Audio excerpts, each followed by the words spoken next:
Bonjour à toi, je me présente, Franck Kwame, un passionné de Jésus-Christ.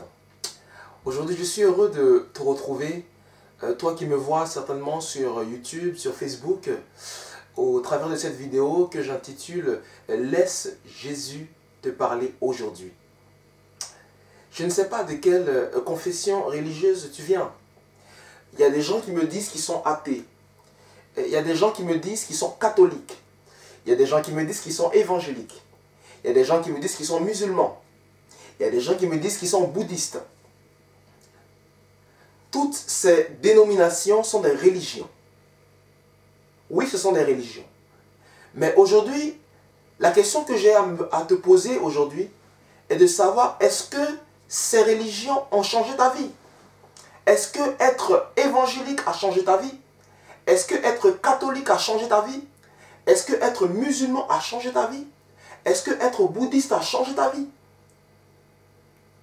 C'est la religion.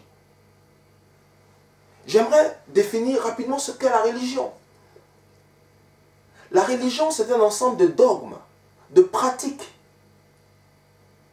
qui font croire à l'homme qu'il peut venir à Dieu par ses propres forces vers lui.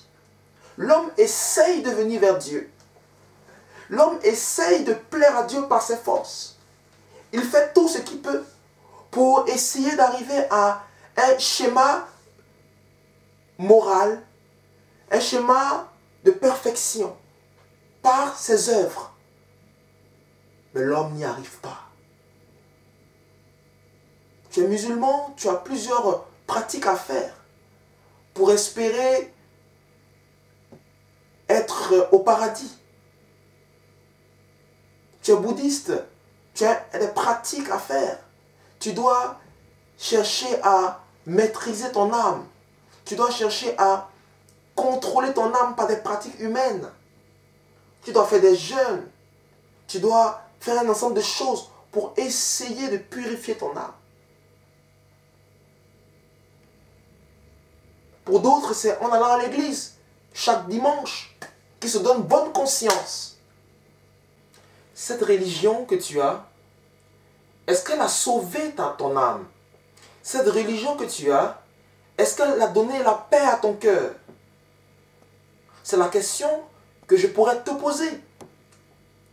Vois-tu, la relation que l'homme a avec ses enfants est la même relation que Dieu aimerait avoir avec toi. Un homme parle à son fils ou à sa fille. Un homme reconnaît la présence de sa fille et de sa fille. Un enfant reconnaît la voix de son père.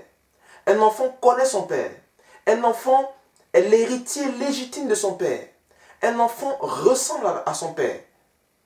Oui, Dieu aimerait que tu sois son enfant. Dieu aimerait avoir une relation personnelle avec toi, au-delà de tout ce que la religion peut t'enseigner. Certains me diront, je crois en Dieu. Oui, j'ai foi en Dieu. Mais la Bible me dit ceci. Tu crois en Dieu, tu fais bien.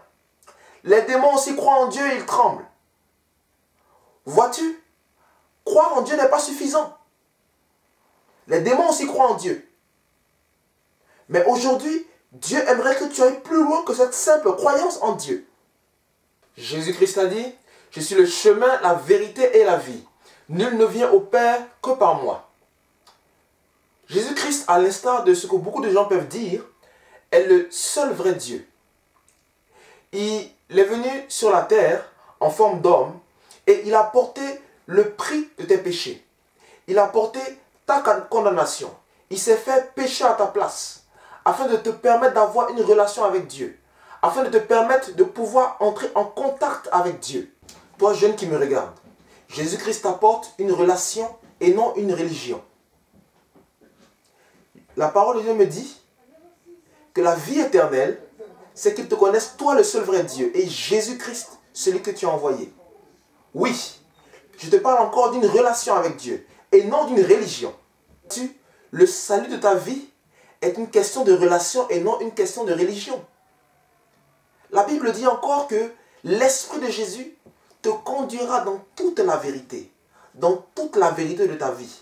Et non dans la poussière de la religion, mais dans une relation véritable avec celui qui t'a créé. Il veut te donner une nouvelle vie. Alors détourne-toi de la façon de vivre actuelle que tu as. Détourne-toi du péché dans lequel tu es actuellement.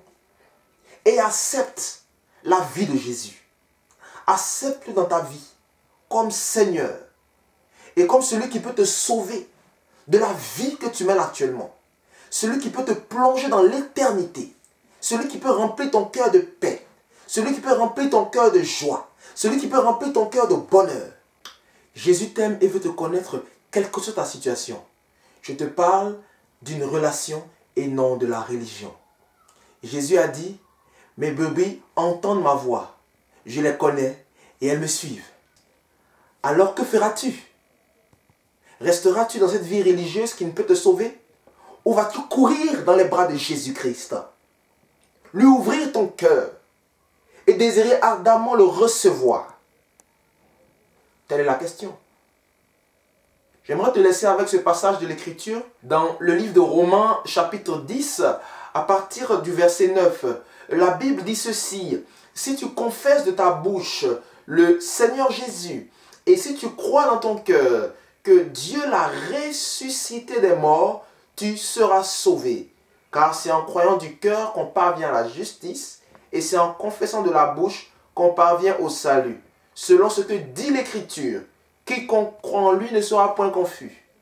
Oui, crois au Seigneur Jésus, celui qui est allé à la croix, qui a porté ta condamnation. Et crois qu'il est mort pour toi et qu'il est ressuscité, afin que tu aies la vie éternelle, afin que tu sois rempli de l'abondance du ciel. Oui, je te laisse avec ce passage. Que Dieu te bénisse.